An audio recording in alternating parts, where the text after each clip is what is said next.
আজকে আমরা এই ভিডিওর মাধ্যমে দেখব কিভাবে আপনি ডিবিটি লিংক চেক করবেন অনলাইনের সাহায্যে। সেটাই আজকে এই ভিডিওর মাধ্যমে আমরা আলোচনা করব। প্রথমে গুগলে আসবেন, আসার পর সার্চ করবেন মাই আধার। সার্চ করলে এরকম পেজ আপনার সামনে ওপেন হবে এবং আপনি ফার্স্ট অপশনে ক্লিক করবেন।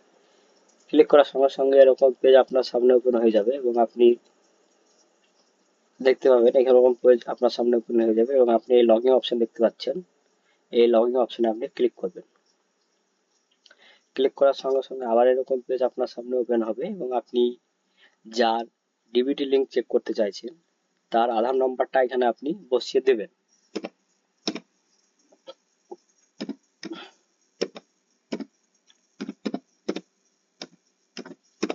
বসিয়ে দেওয়ার পর নিচে ক্যাপচা দেখতে পাচ্ছেন, এখানে আপনি ক্যাপচারটাকে বসিয়ে দেবেন।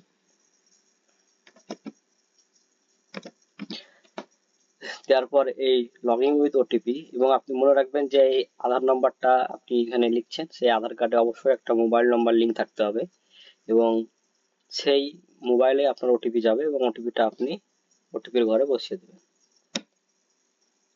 লগইন করলাম, এভাবে আপনার এন্টার ওটিপি, আপনার রেজিস্টার মোবাইল নম্বরে ওটিপি সেন্ড হয়ে যাবে আধার কার্ডে যেটা লিংক করানো আছে সেই মোবাইলে, এবং আপনি ওটিপিটা ওটিপির ঘরে বসিয়ে দেবেন।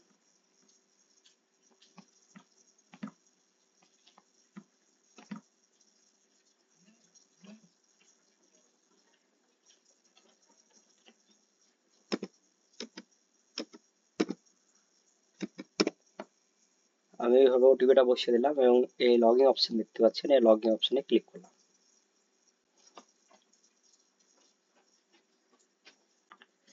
ক্লিক করার সঙ্গে সঙ্গে এভাবে আপনার সামনে এরকম একটা নতুন পেজ আবার ওপেন হয়ে যাবে এবং আপনি এখানে অনেকগুলো অপশন দেখতে পাবেন। সেগুলির মধ্যে এই ব্যাংক স্ট্যাটাস যেটা আপনি দেখতে পাচ্ছেন, এই অপশনে আপনি ক্লিক করবেন।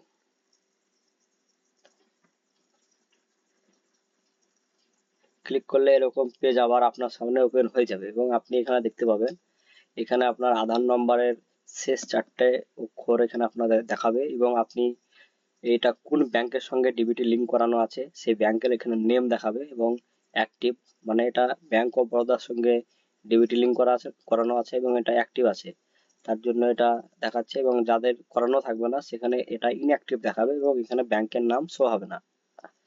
তারা অনলাইনের মাধ্যমে খুব সহজেই ডিবিটি লিংক করিয়ে নিতে পারবেন। এবং যাদের ভাবছেন যে এটা ব্যাংক অফ বরোদাতে করা আছে এবং আপনার একটা অন্য অ্যাকাউন্ট আপনি ডিবিটি লিংক করাতে চান, সেটাও অনলাইনের মাধ্যমে করানো যাবে। এই পরের ভিডিওতে সেটা আমি দেখিয়ে দেবো। এখন আপাতত এটা আমি দেখিয়ে দিলাম আপনাদেরকে।